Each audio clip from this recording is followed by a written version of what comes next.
The following is a Hoop Ball presentation.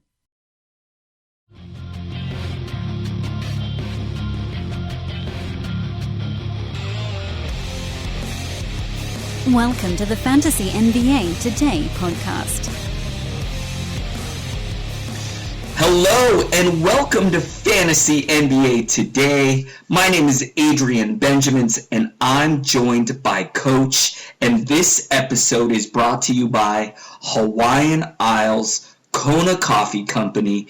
Get some delicious coffee. Head over to hawaiianisles.com or Amazon. Taste that Kona difference. Coach, how are you doing on this Friday evening? You guys, apologies, we are recording late today, but our very own coach just literally got in from Hawaii today. How are you doing, Coach?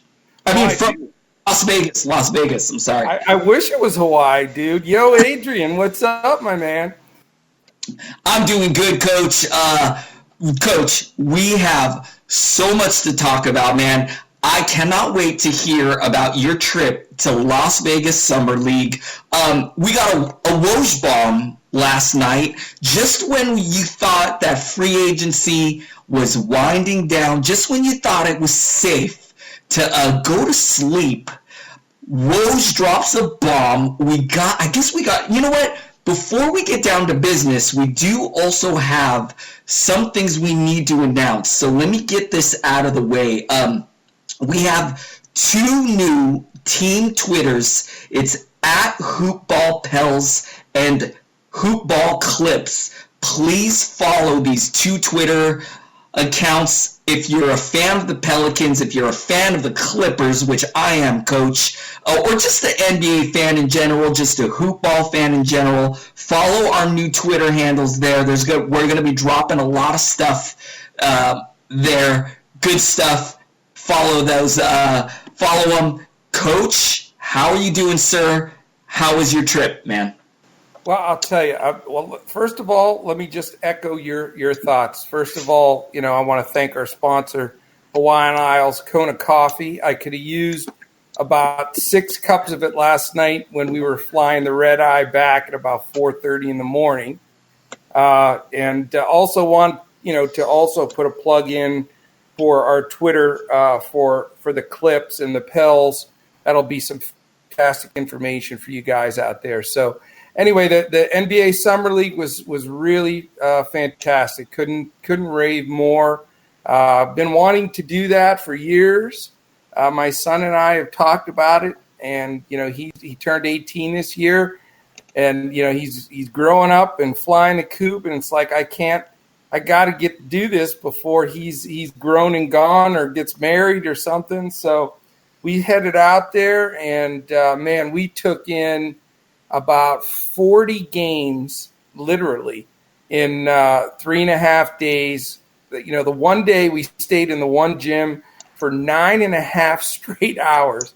It was crazy. But we were in the second row right behind all the players. It was a blast. The access to Summer League, for any of you hoop ballers out there that haven't gone, I really recommend it strongly. You just get to hobnob with everybody, say hello, shake hands, and see people. And, it's a lot less stressful atmosphere than, security and intense like you get at a regular NBA game. So, head out there if you haven't done it. It was a great time. I ran into some old friends and people I coached with and worked with.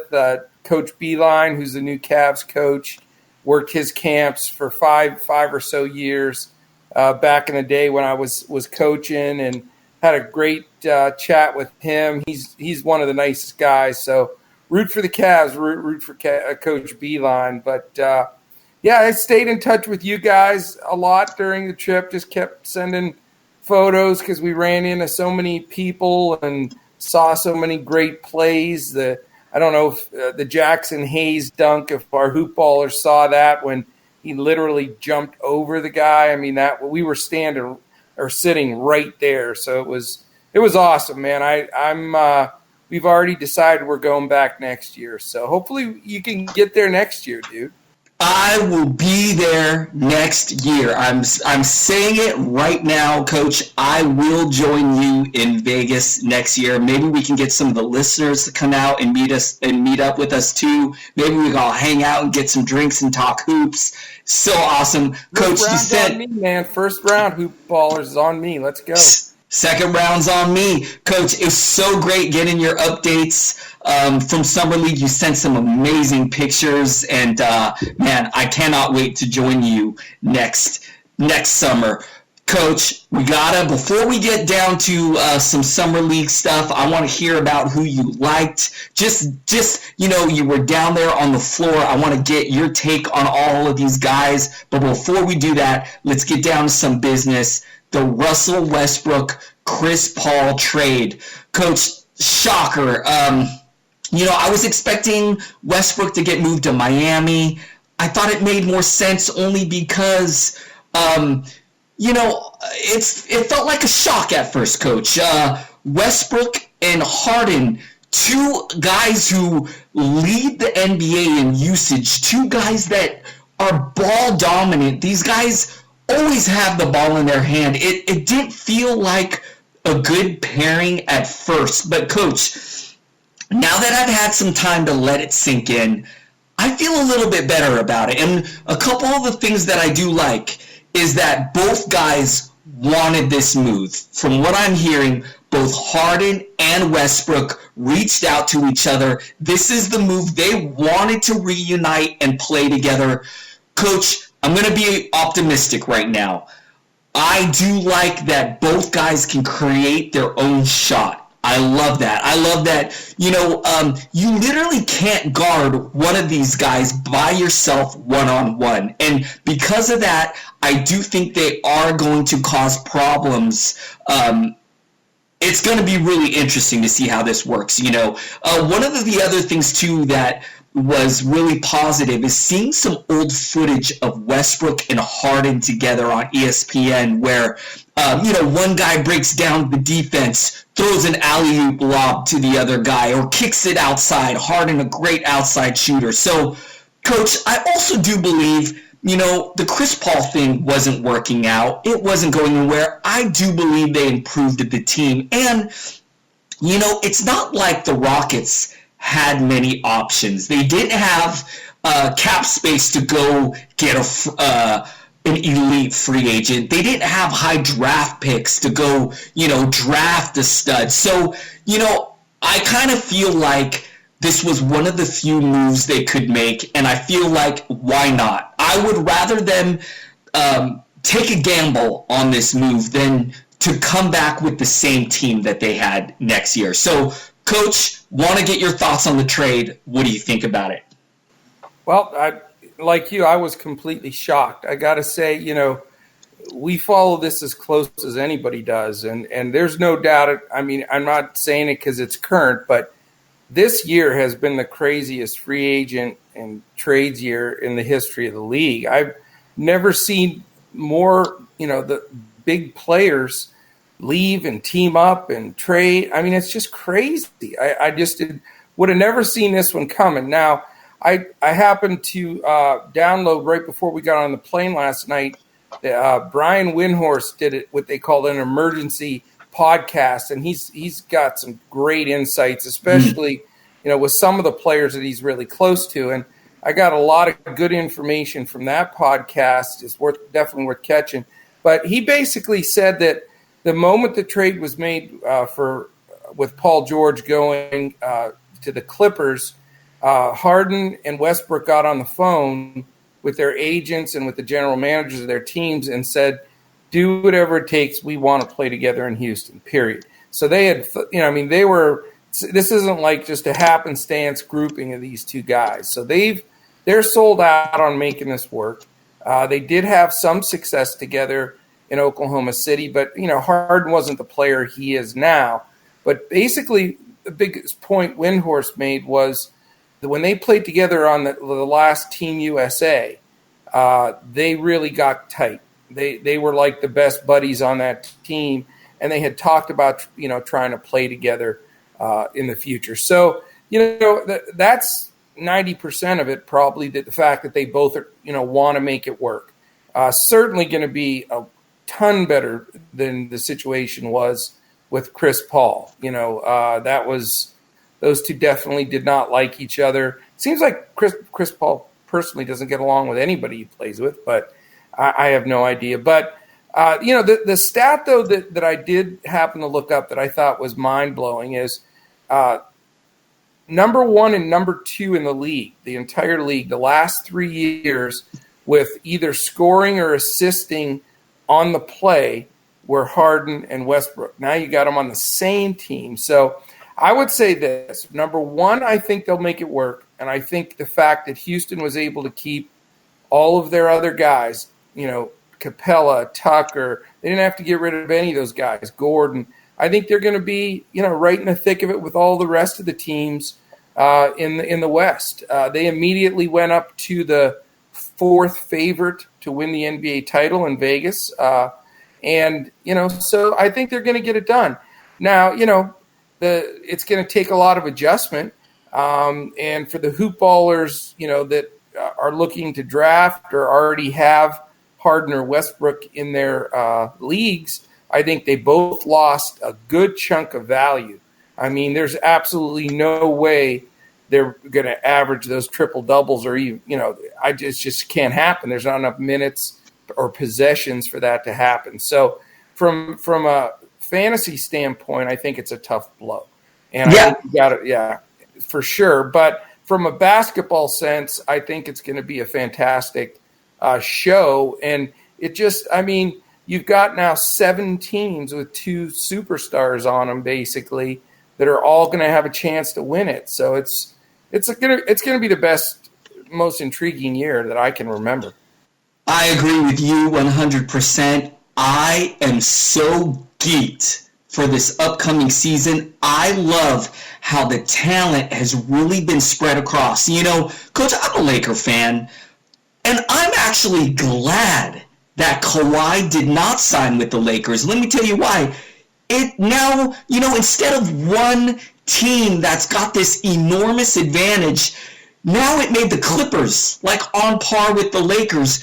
We got the Nets with Durant and Kyrie. Now we got Houston with Russ and Harden. The Warriors, I still believe the Warriors are still going to be up there with Steph and Draymond. They're going to get Clay. Coach, I am so psyched for how competitive this season's going to be. I love the Jazz. I love the Sixers. Can we get the season started, man? This is going to be a blast. And for fantasy, Coach, I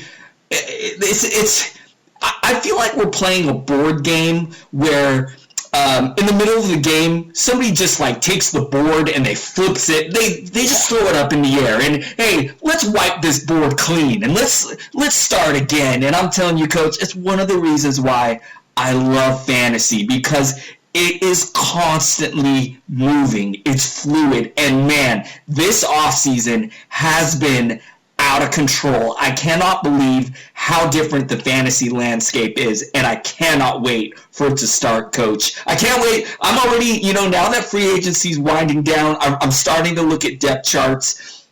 I'm starting to put my rankings together, and I'm telling you, Coach, trying to figure out usage rate and roles for all these players who are on brand new teams. It is so fun, Coach. I cannot wait, man. I'll tell you what I'm most geeked about, man.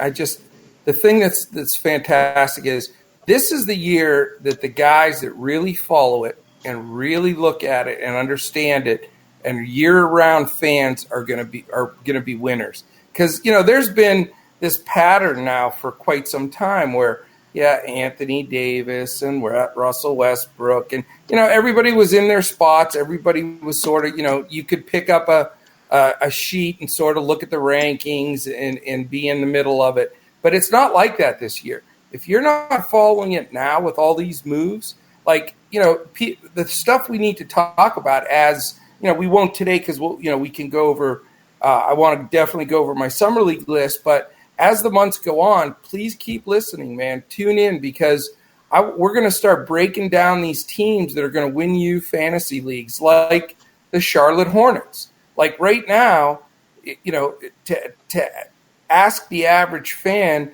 who would you take from the Hornets that's going to help you win? They'd be like, what? They might say, oh, they got Rozier, but then they'd be, so there's a whole dynamic there that's going to change, not just the Hornets, but there's multiple teams like that. The Raptors, look at them. They're completely different.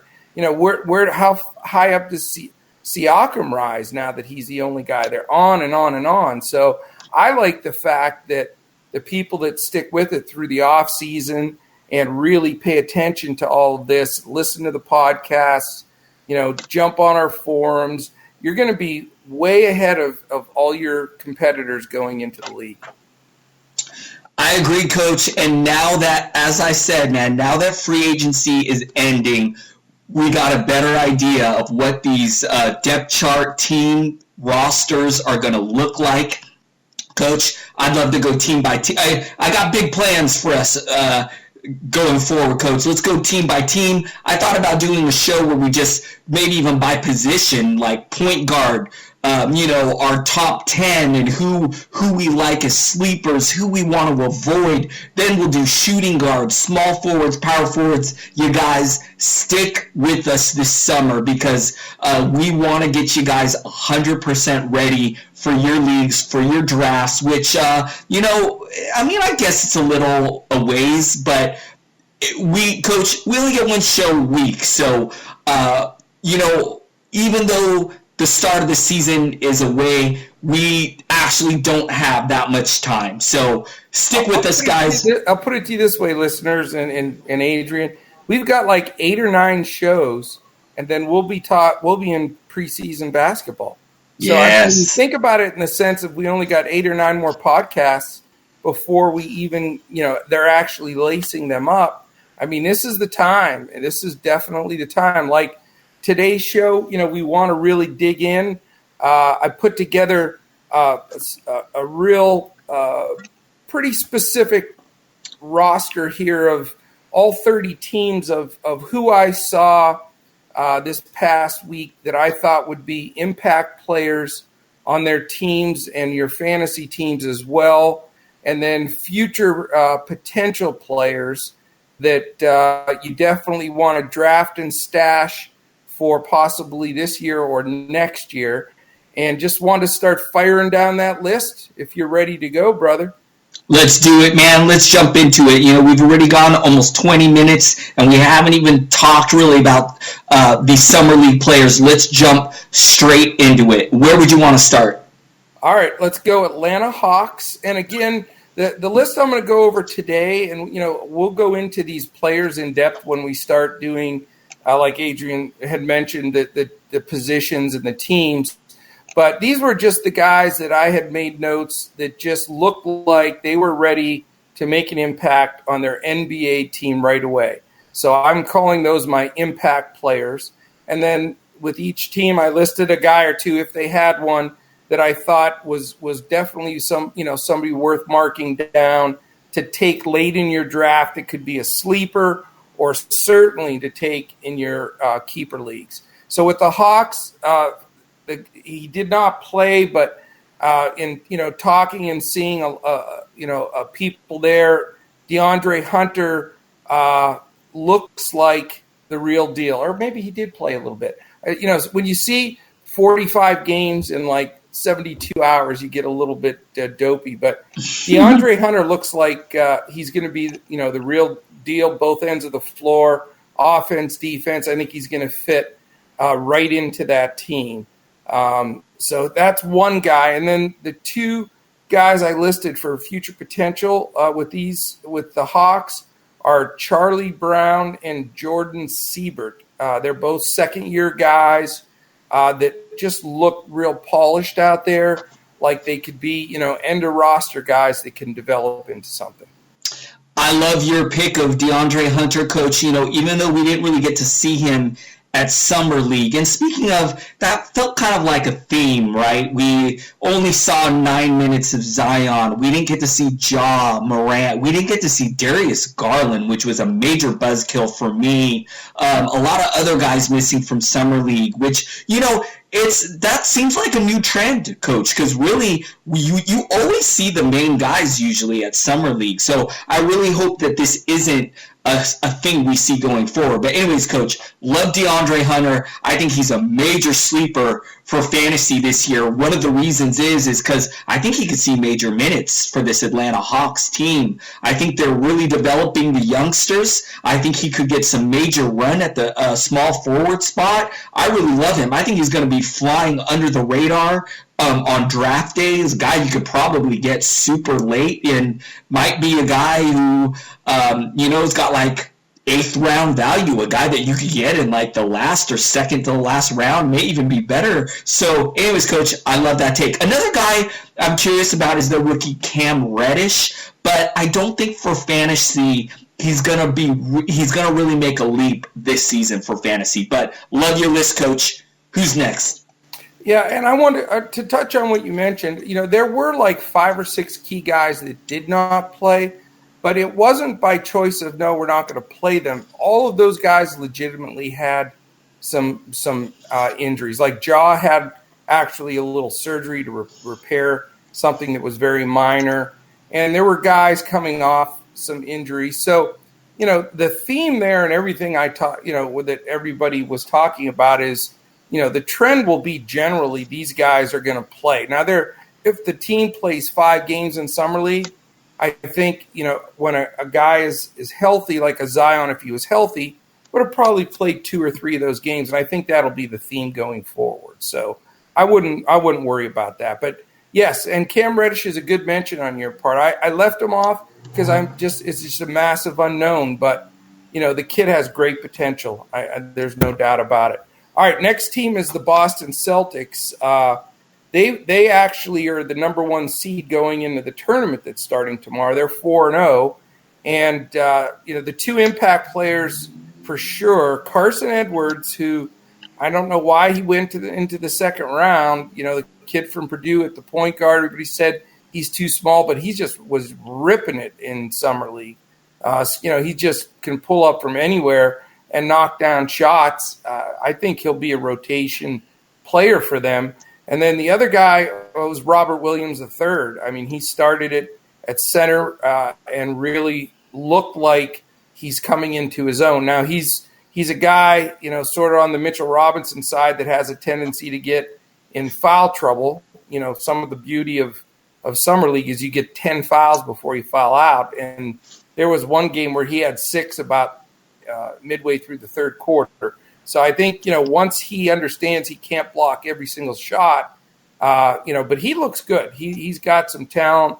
He runs good rim runner. And I think that, he'll probably start or split time in center for sure for the Celts with Cantor. And then the 2 future player potential guys, the darling of Summer League. The crowd was chanting his name, going berserk, was Taco Fall. And, that dude I think he's the biggest guy I've ever seen in basketball. I can't remember seeing a larger human being out there on the floor than that guy. It was unbelievable. But, he actually did well. I mean, he could only play in like 4, 5, 6 minute spurts. And then you can see he needs to come out. But he got, there were a couple of games, he had 12, 13 points, 5, 6 rebounds, and every single solitary shot in the paint either blocked or altered. I mean, he's just a monster in there. So, but he did not look terrible. I was expecting him not to be as good as he was. He's actually, got potentially hit a little jump hook, and somebody to keep a real close eye on. I think, he may be one of those guys that can be sort of like a Boban and come in little 5, 6 minute stretches and create a lot of havoc. And then the last guy is Romeo Langford, the rookie from Indiana. He is another one that was dinged up and didn't play. but there was a lot of buzz about him as well. Coach, I love your list. I'm going to start with Carson Edwards, man. This guy, I didn't know too much of him coming into Summer League, and this guy blew me away. Multiple 20-point games, scores really nice. I think he definitely could get in that rotation right away. I mean, I think he could kind of get some backup point guard minutes behind Kemba for sure. I really like Celtics locked this guy up to a 4-year deal, 4-year rookie deal already. I like this kid, man. I really liked what I saw from him. Robert Williams, I love the Mitchell Robinson comp. This guy can give you high volumes, points, rebounds, and blocks in just a short period of time. Coach, Cantor is slated to start in the center spot for the Celtics, but not a great defender. I could see Robert Williams getting some extra minutes when they need some defense. So I think Robert Williams is going to surprise a lot of people this season. I think he's kind of a guy you could probably get in your last round, especially we know how scarce the blocks stat is, and this guy can give you 2 blocks a game in a short period of time. So I really like this guy for fantasy this year. I think he's going to surprise a lot of people. And Coach, I love the other 2 guys on your list. Taco Fall, I'm not sure if he's going to end up on the Celtics roster, but I think he will be on an NBA team. I think, and one of the things that surprised me, love the Boban comp because size-wise, this guy is like Boban-like size. But Coach, he's a lot bigger than Boban. Yes, you're right.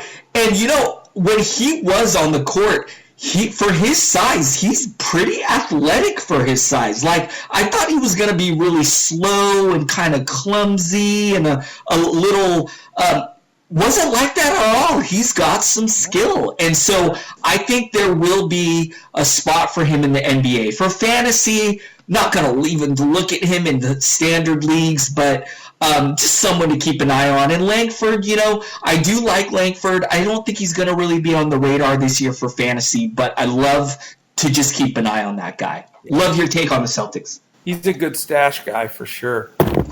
All right, man, cool. I'll jump into Brooklyn. Brooklyn's pretty easy. I mean, for some reason, we were shocked because we saw Jared Allen play 3 games. So I was surprised he even played Summer League. I mean, he was their starting center last year, but obviously impact 2 guys that I think will be starters for the Nets this year were Jared Allen and Rondis Karooks.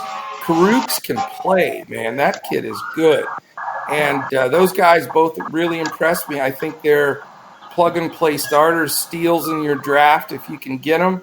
I know Brooklyn picked up, a new center, but I know they're not going to just give up on Allen. I think he's going to be a minute share center.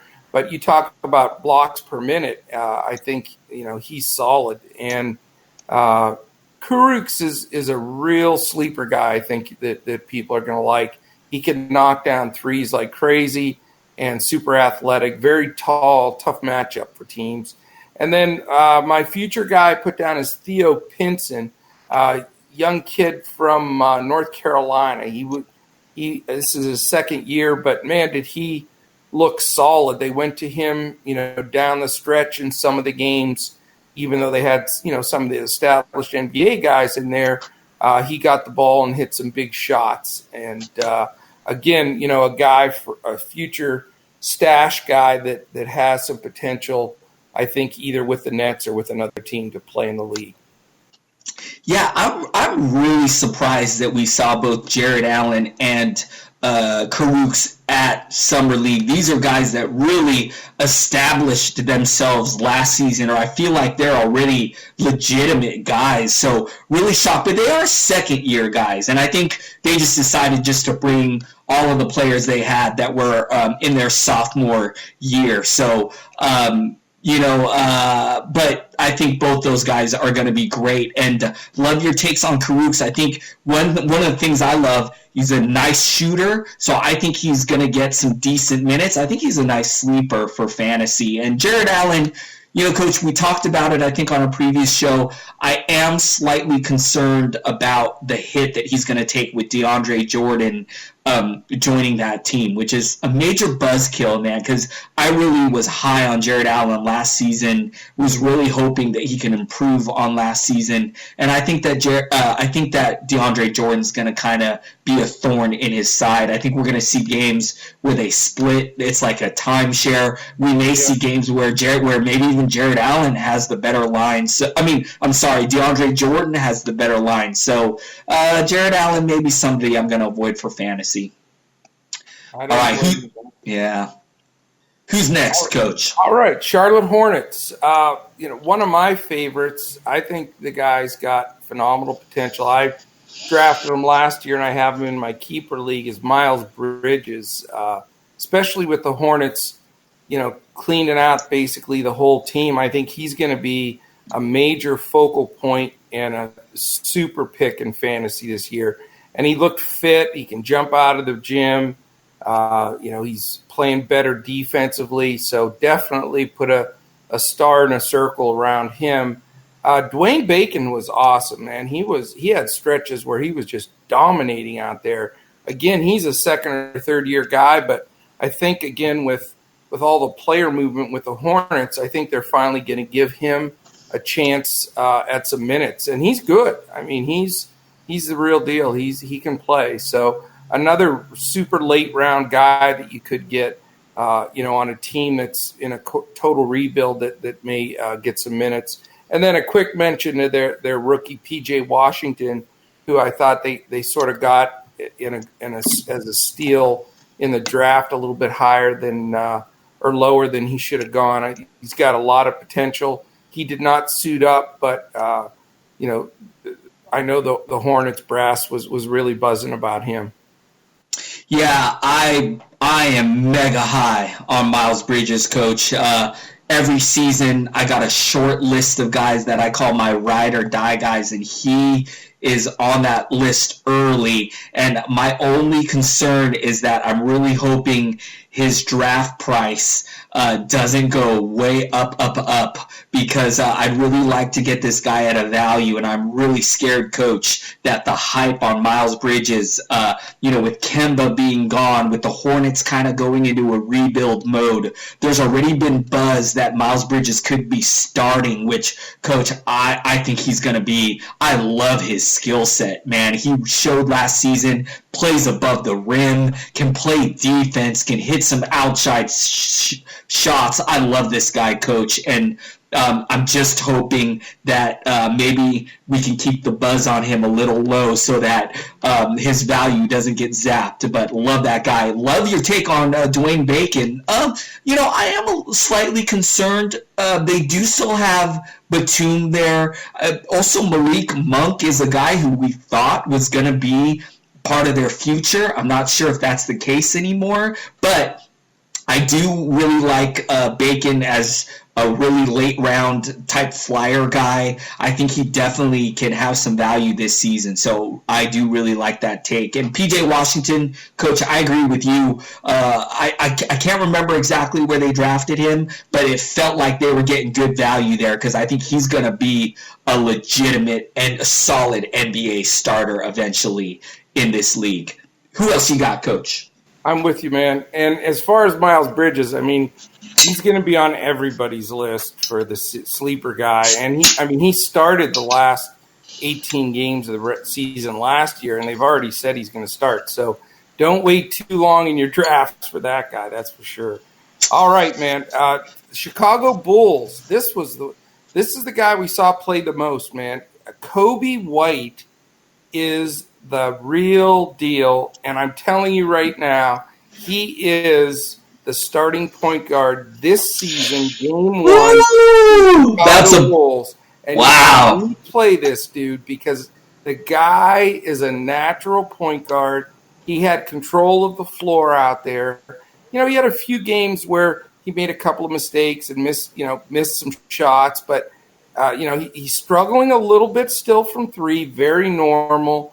But it just, how a guy's out there and when he's got the ball, the team's in unison. When they take him out, everything's just disheveled. I mean, the guy is a natural NBA point guard. Probably one of the three most impressed guys for me that I saw unexpectedly. I thought that, he's going to come in, and I know they're trying to move Chris Dunn. That was something that came out, so he's gone. So it's basically going to be him, and Satoransky's going to be his backup. I'm just telling you. So move Kobe White up the draft boards. This dude can play. He's not going to, be the best field goal percentage, his rookie year. That's something he'll grow on. But he's an assist guy. He's going to get monster minutes. I love him. So that's a big 5-star one right there. The future guys, we know Chandler Hutchison from last year. I think he was a lottery pick last year. He looks good, but developing. He's not quite there yet. So if you're going to take him, don't take him too early. I don't think that he's going to be, one of the key guys. I think he may be in the future. I think he's a year away. The guy that I saw that I was the most surprised about that is serious is Daniel Gafford. He's a center that he's dominant out there. He was blocking shots. He had to have 10 dunks in the couple of games we saw him. And, he's a legit 7-footer. Talk about an under-the-radar center that should get legit minutes for the Bulls. He's going to make their team for sure. If he doesn't get legit minutes at the beginning, he'll work into it because he's a shot blocker, rim runner, rebounder, great guy as a sleeper to put a highlight around. Coach, love your take on Kobe White. I do agree with you. I love what I saw from him from Summer League. The outside shot still needs some work, and it's going to come. But one of the things I really liked is I like his speed. I like his size. I like his aggressiveness. I think he's going to fit in well with his Bulls team. But, Coach, I do think that, one of the things that shocked me about Chicago is it feels like they want to win right now. The guys that they brought in this offseason, Thaddeus Young, Luke Cornett, Thomas Satoransky, these are guys you go get when you want to go win some games right now. I don't think they're tanking. I think they want to make the playoffs. And because of this, I definitely think for sure at the start of the season, I think Satoransky is going to be the starting point guard. I do agree with you, Coach, that it's possible at some point during the season, Kobe White could take over the starting gig and take over the reins of that team. But we are also hearing some word that Paxson did imply that they could bring Kobe White along slowly, which kind of reinforces what I believe that, Satoransky is going to probably be the guy to start the season. But I do agree with you, Coach. I love what I saw from Kobe White. I think he's going to be a great point guard in this league. So definitely agree with you there. I didn't know that much about Gafford. I've got a really close friend who's a diehard Chicago Bulls fan, and he was geeked when they drafted this guy. And I'm telling you, Coach, after I saw him at Summer League, I understood why. He looks legit. He looks like he is definitely going to be a player in this league as well. So good stuff from the Chicago Bulls. I love it, man. But I'll tell you right now, Kobe White is better than Thomas Satoransky. Woo! That's a hot. I'm telling you, Coach, that's a hot take. That's a Satoransky.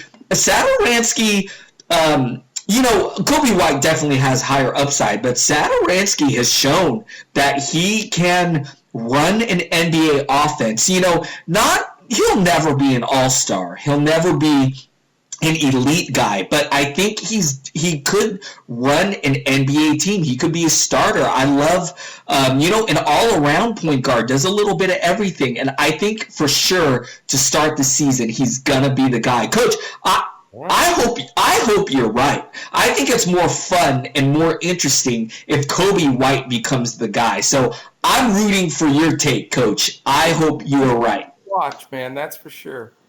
All right, who's up next, Coach? All right, Cleveland Cavaliers. I did not see anybody that that I didn't expect. There were, Darius Garland did not play, as we know. Kevin Porter Jr. as well. So there's are two guys they took high that are supposed to have impact and get some minutes. So I think that they will probably live up to their potential. I know that Beeline loves to run two guard sets. He's all about shooters. I know he's talked a lot about starting both Garland and Colin Sexton in the backcourt. So their guards are going to get a lot of run. That's going to be a lot of what they do. I mean, that's what he did at Michigan. He's done that all the way back to Lemoyne in Division II. So those two guys, no doubt. Now, the guy that I loved, that I thought was the best player for the Cavaliers in the whole summer league, was a young kid by the name of Dylan Windler. He started and sat one game, but just for rest. But when he started, he was their go-to guy. They ran all the picks for him and plays. He runs a lot of plays for his shooters, Beeline, and that's what he had them running, where they run off of screens, like all the different shooters for Michigan over the years. They run them baseline off of one screen and then the curl screen, sort of like they do for Reddick and some of the other shooters. And he moves really well with the ball. So without the ball. So put a circle around him. Kid's name is Dylan Windler, rookie. And I'm positive he'll make the Cavaliers team. I don't know if he'll be in the rotation initially, but I think that he'll be somebody that comes off the bench and really contributes. I like him a lot. I think he's a natural. He's smooth. He makes good decisions. He's a dead-eye shooter from three, and isn't afraid to go in there and mix it up. So that's one of my big sleeper guys as well. Coach, I was shocked by Dylan Windler. I absolutely loved what I saw from this guy in Summer League. On draft day, I did not know that much about him, but people were really excited when the Cavs drafted him with the 26th pick. I was hearing he's one of the best shooters in the draft. Coach scored 700 points in college, a 68-plus true shooting percentage. The Cavs aren't exactly loaded in the small forward spot. So this is a guy who could get some run in the rotation right off the bat. And, Coach, he backed all the good stuff that I heard from him on draft day. He backed up at Summer League. I loved his all-around game. He rebounded, played some defense. There were some games where he got some steals, shot it deep, got some assists. I really like this kid, Coach. I really like this kid. Well, I'll tell you, you very rarely see a player that you can say compares to the two best guys I've ever seen in this common game, not from years past, with Klay Thompson and J.J. Redick. The way they move without the ball to get themselves into position to shoot it is similar to what this guy does, and that's a big compliment. So I think he's going to find a place in the league for sure, especially on the fact that they're in a rebuild. Yep. And then, again, I want to reiterate how disappointed I am that we didn't see Darius Garland at Summer League or Kevin Porter Jr. It's just, Garland missing the majority of that college year. We didn't see him work out at the combine. A lot of people, me in general, Coach, we got some dynasty drafts coming up. Coach, I got a league, the Hoopball Dynasty League. I got the number 4 pick where I might be looking at Garland right there. And I'm really disappointed that I didn't get to see him in this summer league. So really disappointed we didn't see those guys. What team's up next, Coach? Here's a great inside info for you. In the time I was chatting with Beeline, I mean, we talked for about 5 minutes, and I said, man, it's a bummer. I was hoping to see Garland. I know you guys are high on him. And he just said, hey, Joe, this kid, he can play. He's an NBA starter right now. So, I mean, that comes from Beeline. So, I would say take him with that pick, dude. I mean, I don't know much about him because, like you say, he's sort of been no one's seen him play much. But I know Beeline thinks that he's a step-in starter in the league next to Sexton. And that's one of the guys that I love to follow, Mike Schmidt of ESPN and I think formerly Draft Express, is really high on this kid, Coach. In fact, he says that he thinks if we got to see him all college season, instead of saying this is a 3-player draft, he believes we would be saying this is a 4-player draft. So, Coach, I'm ready to take this guy with my number 4 pick in this fantasy dynasty league if he is there. And, one of the things, Coach, a lot of mixed reviews on R.J. Barrett. I know I'm jumping the gun. We're going to get to the Knicks, but I'm almost curious if somebody who has the number 3 pick ends up maybe skipping R.J. Barrett. There are some guys who so now I'm kind of curious if Garland might not even be there when I'm picking with the number 4 pick. It's kind of curious right there. I don't know. Well, I have a lot to say about R.J. Barrett. We'll get to that point for sure. But no, I mean, like I say, I wish I could tell you more other than the fact that, you hear it from the coach's lips that he loves Garland. So, whatever that means, I'm sure he's not going to say he doesn't like a player that he took 4th. But, when you take a guy that high, you got to be planning on playing him, I'm sure. So he falls into the mold of the Beeline shooting guard guy, like the Trey Burks and stuff through the years, where they're just going to, get their shots up. So good stuff, man. Good stuff. All right, who's up next? Dallas Mavericks. Now, this is a weird one because, I'm a Mavs guy too, but, their best player, their best impact player for sure was Cameron Payne. Now, I don't believe he's going to be with the Mavericks. I'm pretty sure that, he was just – we needed a guy with the Mavs to do something because our roster was really depleted for Summer League, and he was awesome. He was the best player by far and played his tail off. So I expect that somebody's going to sign him pretty soon. They'll sign him to a 2-year deal or something, and he'll hook on with the team because he's good, man. He got after it on D. He can definitely shoot it. He runs the floor. I mean, he's an NBA player, perfect kind of guy to be on your team as a backup point guard. I mean, I think he's as good as a Dennis Schroeder or, these guys that are backup point guards in the league, although now Schroeder will probably be the starter, but that's another story. So, I think he'll be with somebody. So, again, that's a guy that,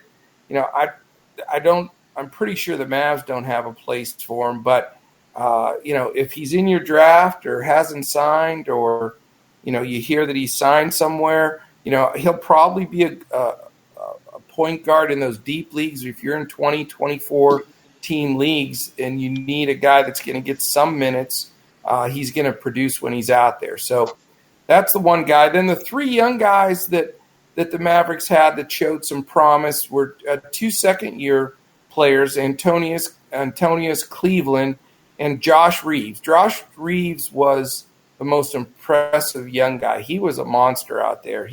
I think he has a great chance to make the Mavs. And then you're like, oh, I'm sorry, we got dogs barking.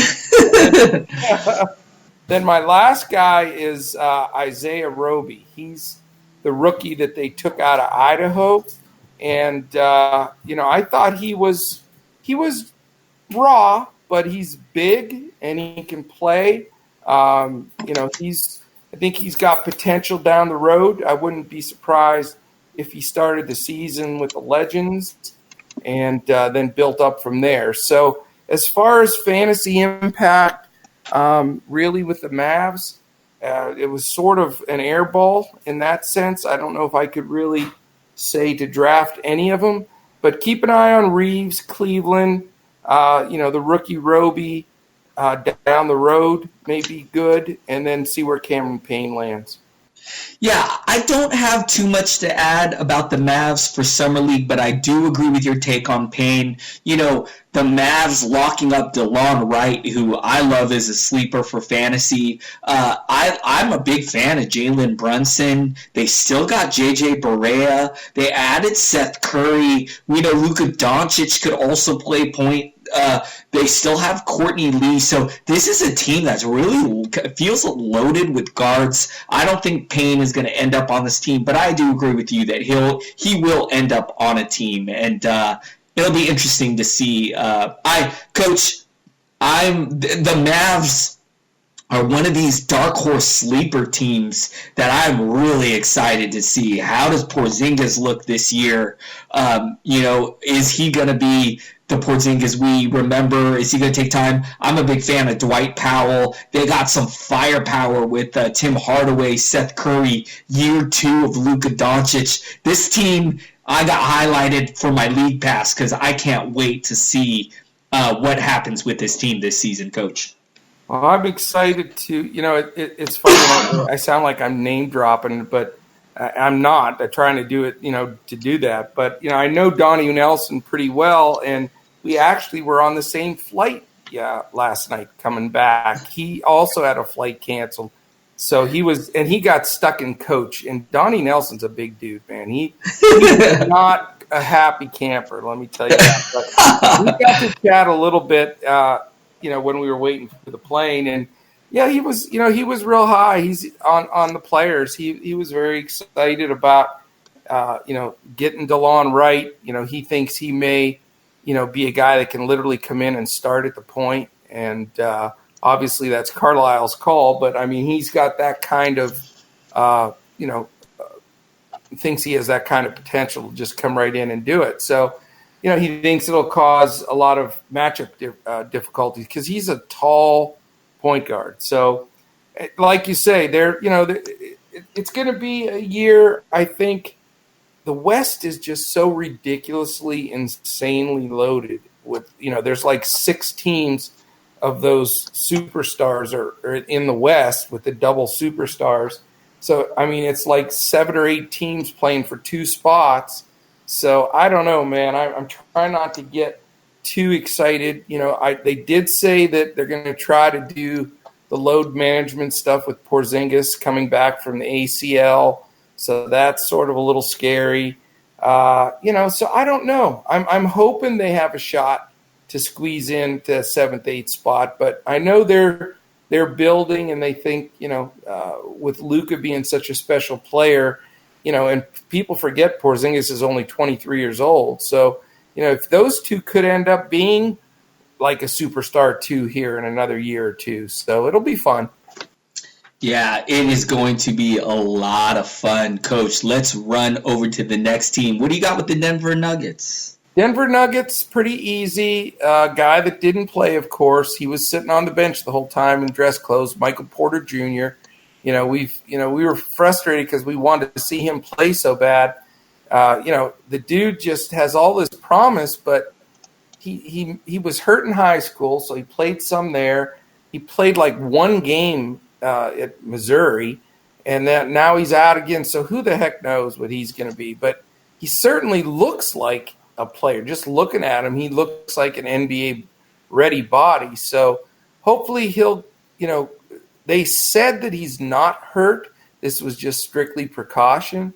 So we'll see. I think if it's the case that he's healthy, I think he'll plug right into the Nuggets rotation. He's definitely going to be a risk-reward kind of draft guy where he can, we'll just see what happens. But anyway, that'll be fun. And then the only up-and-coming player that he led the team a lot in scoring, was real, just looked terrific, was a kid by the name of Brandon Goodwin. He could be a stash guy for your keeper leagues or somebody that might make the end of the bench. But Denver's pretty loaded, so they're not going to be an easy team to make. But that was really it for the Nuggets. Yeah, I am off of Michael Porter Jr. I just, after missing the entire season last year, and now he he's not healthy for summer league. For me, I'll never draft this guy or take a shot at this guy until he proves it to me first, because I am not a believer. So for me, I got to see it to believe it, and I haven't seen it yet. So Michael Porter Jr. is just the guy I'm just going to keep an eye on. But and then a guy I thought was interesting, they got a big by the name of Jarrett Vanderbilt, who I was excited when they drafted last year. He was hurt, so we didn't get to see a lot of him. Had a little up and down summer league, but did have a good game. And he's a guy I'm intrigued by, but unfortunately, Coach, we know how deep this Denver team is, especially in the front court with Jokic, Plumlee, Millsap. They just got Jeremy Grant as well, Juancho Hernan-Gomez. So I don't think we're going to see Jarrett Vanderbilt anytime soon. But just the guy, I got him in some deep dynasty leagues, Coach, where I'm just going to sit on him and see what happens. But, we know. Mm-hmm. For sure. But I'll tell you, that place of a quick point I wanted to make. Watching these guys play, my son and I looked at each other several times and we said, these guys are so good and so fast and so athletic, and most of them are never even going to sniff the league. That's how tough it is. It's crazy. It is crazy. It is very crazy. I was listening to, oh my goodness, who was I listening to? I think it was Caron Butler. He was on a podcast, and he was talking about how the 12th man or the guy at the end of the bench would destroy a pickup game, right? Because they were talking about, about what he's doing now. Does he still play basketball? Does he play with any ex-NBA players? And it's crazy how there's guys that you never see even get into a game who these are still elite ballers. These are guys that are like, just to be on an NBA team means you can play. And it is a shame that we don't get to see some of these guys play, Coach. That's why I'll argue with anybody any day in any way. If you don't think the NBA athletes are the best athletes in the world, you are crazy. Football carries a million guys. There's specialty, this, that, and the other thing. Baseball has a ton of guys. Maybe one guy comes in for one pitch. But if you make an NBA roster, you're a superstar basketball player. You're the best player at your college or in your league in your college. It's crazy how talented they are. It's no comparison. And you've got all these foreign players that mix in there, and it's crazy to see. And like I say, you watch. We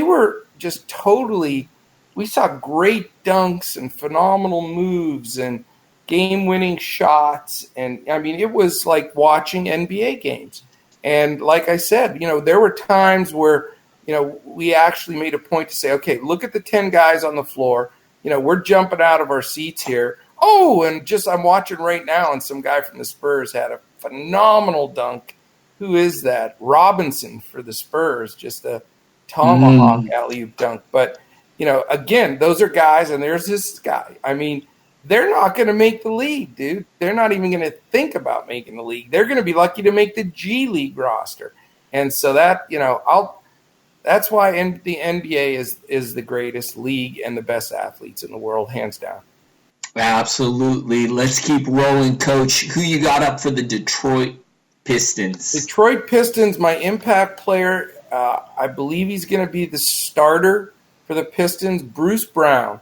Loved the kid in the games I watched. I was out of my seat a couple of times.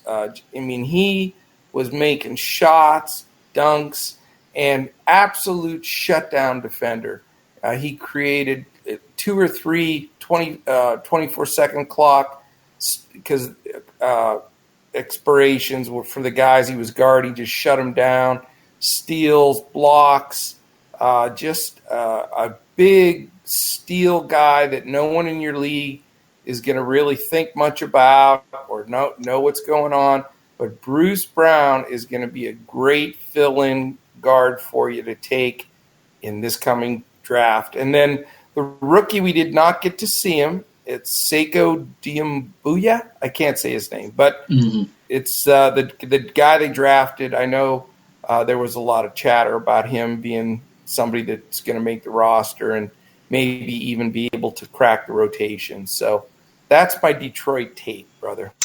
Coach, I was blown away by Bruce Brown. Coach had a triple-double the other day. 11 points, 14 boards, 10 assists. And can I tell you, I love how this guy boards. Had 10 rebounds the game before to go along with 14 points. This guy looks like the real deal. But where I am a little weary is that the Pistons are stacked in the guard spot. Still got Reggie Jackson. They added Derrick Rose. You got Tim Frazier there. You got, I don't know if Brown is going to play point guard or shooting guard. I've even seen in some places they got him as a small forward. I don't know. He looks more like a guard to me. But in the shooting guard spot, Coach, you got Luke Kennard. You got Langston Galloway. You got Kerry Thomas. So I'm just not sure. Are not that good, dude. Okay, but so for fantasy, I'm not even sure in standard leagues I would draft him, but I'll tell you what, he will be on my watch list, and if he does blow up to start the season or at any time during the season, I'll be jumping on this guy for sure, because I do believe in his talent, Coach. I do believe. And you know what? I got to say, too, very easily the Pistons could move on from Reggie Jackson. We know that Derrick Rose is not the consistency of health. So, Coach, it would not shock me at all if at some point during the year Bruce Brown becomes the guy. So keep an eye on that situation. Love that take. Yep. Run it back, dude. Run it back. All right, Coach. Who do you got for the Golden State Warriors? No impact players, just some up-and-coming guys that I thought stood out. Jordan Poole looked like he could make the league for sure. The Eric Pascal, the Villanova game-winning shot dude, although he looked overweight, but if he gets his tail in shape, he can play. And then foreign guy, Alan Samologic. I think his nickname is Smiley, but he was good. Yeah, I wasn't really impressed at all with the Warriors. That's solid. Yeah, I wasn't too impressed with the Warriors, Coach. I watched a little bit of one of their games and got a little bored and ended up just kind of changing the channel. But that guy you called Smiley, he was probably, if I had to pick one guy, he was probably the one guy that kind of stood out to me for Summer League. Yeah, he's got some potential. All right, let's walk on because I know we're getting late here. Yeah, we're Coach, I'm tempted to make this like a two-part show. We're already over an hour, and we're probably, would you say, halfway through? You want to, and I really want to dive deep. I'm looking at your list. I really want to dive deep on some of these guys that you got going on later, like Tony Bradley, Anthony Simons, Zaire Smith. The Knicks. Coach, we could do 20 minutes on the Knicks alone. So, I don't know, Coach, what do you think? We're already over an hour. Do you want to make this a two-part show, or do you want to try to go fast through the rest of these teams? What do you think, Coach?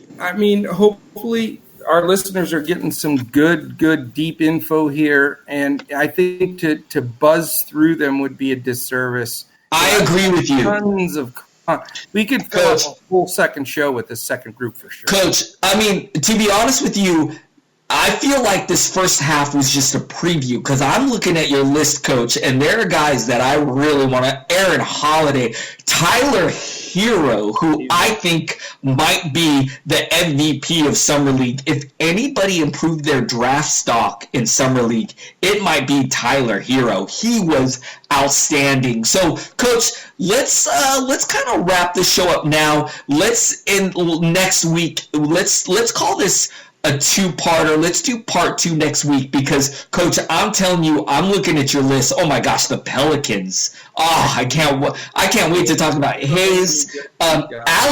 Alexander Walker. Wow, that guy was amazing. Coach, let's do a two-parter. Let's do the second part next week so that we can dive deep. I'm telling you, next week we're going to easily go over another hour talking about these guys. What do you think, Coach? I'm 100% with you, man. I agree completely. And this way we can, also finish up. I've got my first and second team summer league picks. We'll see how they pan out. But I'm with you, brother. Let's do it. Hopefully the listeners will jump on for part 2, and we'll finish up the league. Awesome. Coach, where can the listeners find you at? I am at Joe Sarvadi. That's JoeSarvadi, also known as Coach. And you can also find me on hoopball.com, hoop-ball.com. I'm on the forums on there. Hit me up on Twitter. Look forward to filling you in on any of this information we talked about. Or if you have some questions that you want to shoot to me for next week's show, we'll be doing, the rest of the teams next Thursday's show that will air on Friday. So look us up there. Thanks again for Kona Coffee, the sponsor. Definitely jump into our new Clips and Pels shows, and I can't wait till next week, brother. All right, you guys. Thank you guys so much for listening and supporting the show. Hit me up. I'm at Adrian Benjamins. Coach and I, we love hearing from you. Send us any questions. We're going to start answering some questions to end the show. If we have any time, right, Coach? I feel like every show, you and I, we get together to talk and the time just flies. We never have enough time. But I am really glad that we decided to do this Summer League player thing as a two-parter because, Coach, I want to dive deep into the rest of this list. So thank you guys so much. Also, Coach, who knows what's going to happen in the NBA? I mean, the way things are going, we're probably going to get some more Woj bombs from between now and our next show. So who knows what else we're going to be talking about as far as free agency goes. So thank you guys so much for listening. We are can't wait to see you guys again next week.